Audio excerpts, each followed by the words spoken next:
And welcome back to Houston Newsmakers, and welcome to Gilbert Garcia, managing partner of Garcia Hamilton Associates, former Metro chair, candidate for Houston mayor. How's your energy level after all this campaigning? You know, I'm still ready to go.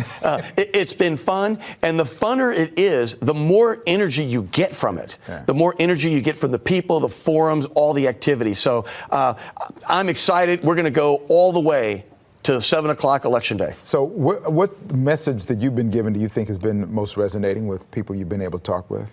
The most resonating issue is, frankly, me listening to them. I know I'm flipping it a little bit because people want to talk and they want to tell you their concerns, their dreams, their hopes. They really want to be able to touch a candidate to say, I really hope you do this, this, and this. Mm-hmm. I think what's resonating for my story is really my business background, the fact that I have not run before, the fact that I have no conflicts of interest, and then I can restore some of the confidence in government again. So we talked earlier with Lee Kaplan about the harsh reality of political polling sometimes, and the polls have come out and they haven't been friendly to you at this point in terms of what it looked like from early on and now 5% or so around that time period. Do you look at that? Do you pay attention to that? Or do you say, okay, that's what it is, I'm moving forward, I don't care? Well, no, of course we look at it, and we do. And we've done our own polling, too. It's not quite the same, but I get where I'm at. At the end of the day, the only polling that matters is Election Day. And that's what matters. I am starting to peak, and I'm peaking at the right time, which is here come Election Day. What do you think has happened between the last couple of months and now that have helped you feel that you're pushing up? I think what's happened in the last 30 days has really been the undecideds are starting to pay attention, and the undecideds are starting to break, and they want something different than people who've been in office 50 years. They want something different, and they want to have confidence in someone that has no conflicts. And so that puts me in a very good position. You've put a lot of your personal money in this campaign. Any regrets about the return on your investment, or are you going to wait till Tuesday before you make that analysis? No, I'll make the analysis right now. No regrets at all. This is our home. We love Houston. We view it as an investment in our home and in our neighborhood and our community. So I'm happy to do it. And frankly, I wish I had done more.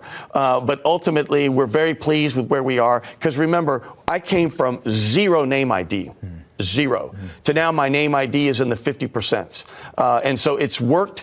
Will it be enough? We'll see Election Day. So what's your biggest concern about the city's finances and the direction the city's headed now? The biggest concern, well, let me flip that one too. I am so glad that the Greater Houston Partnership finally has acknowledged where we are financially, because there have been a lot of people that have been silent, and it's now no longer acceptable to be silent. We need to recognize where we are with financials. We need to recognize that that $400 million surplus, or whatever they're calling it, is really not there. It's a facade. We need to recognize that we still are balancing our budget through stimulus funds, that we still have not settled the firefighters, that we're still losing opportunities in the housing department, the health department. And so in my view, I think that the best thing is the transparency, and that it's all coming out and coming forward.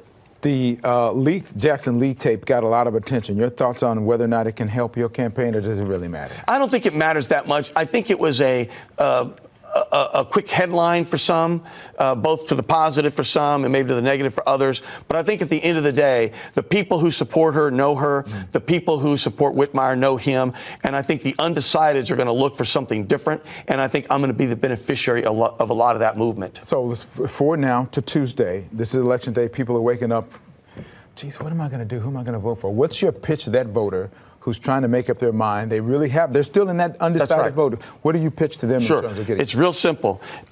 If they want the same old, meaning the same people doing the same thing, getting the same contracts from the city, sort of at the margin movement, I'm not your candidate. Go to one of the career politicians. But if you're looking for someone that has no conflicts of interest, that has a financial background, and that's our number one problem, that has a pension background, that's another key issue, that knows transit inside and out, that's another key issue. And if you're looking for someone that's going to call the right shots and make the hard choices, that doesn't owe anybody, I'm the right choice. Gilbert, thank you. Thank you. Stay safe. Good luck on Election Day. Weather's going to be great, I'm told. Well, Houston, no matter what, please, no matter who you support, please vote. Make your voice heard. Thank you, Gilbert. Appreciate it. Good luck. Thank you, my friend. Thank you for having me.